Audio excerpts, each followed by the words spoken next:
Hello বন্ধুরা, কারাবন্দীরা jail থেকে পালানোর জন্য তাদের শরীর দিয়ে জোরে দেয়ালে ধাক্কা মারে।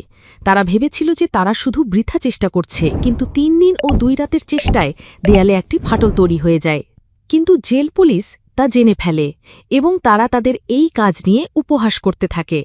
তারা জানত না যে এতে বন্দীদের রাগ উঠে যাবে। পরের দিন তারা সমস্ত বন্দীদের ডেকে আনল এবং সবাই পূর্ণ শক্তি দিয়ে ধাক্কা মারতে লাগল।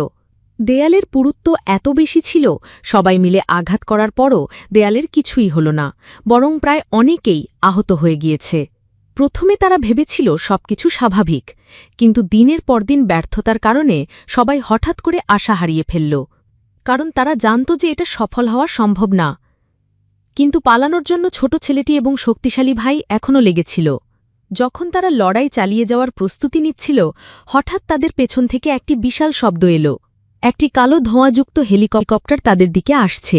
আরও ভয়ঙ্কর ব্যাপার হল, তারা কিছু বোঝার আগেই হেলিকপ্টারটি দেয়ালের বাইরে ভেঙে পড়ল। সৌভাগ্যবশত তারা নিরাপদ জায়গায় ছিল, তাদের কোনো ক্ষতি হয়নি। আরও আশ্চর্যজনক ব্যাপার হল, তাদের অর্ধ বছরের প্রচেষ্টার ফলস্বরূপ যে ফাটলটি ধরেছিল সেটি এই মুহূর্তে ভেঙে গেল এবং দ্রুত ধসে পড়ল। বাইরের জগৎটা অনেকদিন দেখতে না পাওয়ায় সবাই অবাক হয়ে বাহিরের দিকে তাকিয়ে রইল। একজন লোক হঠাৎ চিৎকার করে উঠল এবং সবাই মুহূর্তের মধ্যে বাইরে দৌড় দিল।